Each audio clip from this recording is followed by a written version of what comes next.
Hey guys, so we are going to do a self-treatment today as part of your practical assignment, and it's going to look a little kind of funny. It's an experiment.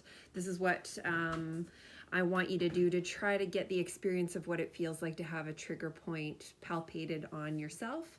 And I really think just the easiest way to do it is to work on our quads. So this is what I'm recommending. If you have a handy dandy foam roller like this, then I'd like you to use this.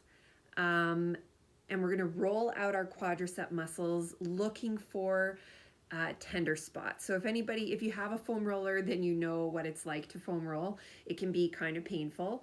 We're gonna try one quad and then the other quad. You're gonna foam roll out a little bit, go nice and slow.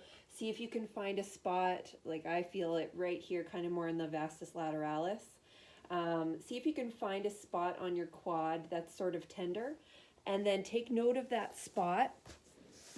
So I was feeling it right about here. And then we're gonna come and we're gonna do some palpation here. And we're gonna look for a trigger point and see if we can palpate on ourselves a trigger point. If you don't have a foam roller, because I know not everybody does, here are some alternatives. A rolling pin. This is actually surprisingly effective. There's definitely times where I will take the rolling pin and roll out my IT band when it's too much pressure to use the foam roller for this. I'll actually just use the rolling pin instead. You can use a rolling pin this way. I can find a spot immediately right there. And kind of the nice thing about it is that with that broad pressure, you can feel where it is. And then we can go in and do some palpation there. If you don't have a rolling pin, then I would say a bottle of wine is quite nice. Foam rolling your quads pairs well with a drier white wine, maybe a Sauvignon Blanc, or if you're more of a red fan, I'd go with a Merlot. I'm kidding. But you can also use a bottle. So if you have a bottle of something laying around, obviously it doesn't have to be wine, you can use that as well. And we're gonna try rolling out our entire quads, going nice and slow, seeing where we find a place of tension. Then I'm gonna oil up my hands. The thing about muscle stripping is you really kind of need to have some oil on your hands. And then try, do a couple effleurage strokes.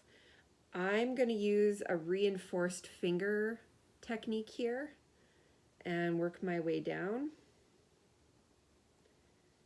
Go nice and slow. Remember in the guidelines that you read, the guidelines for muscle stripping are about 0.8 centimeters per second. So it's really slow.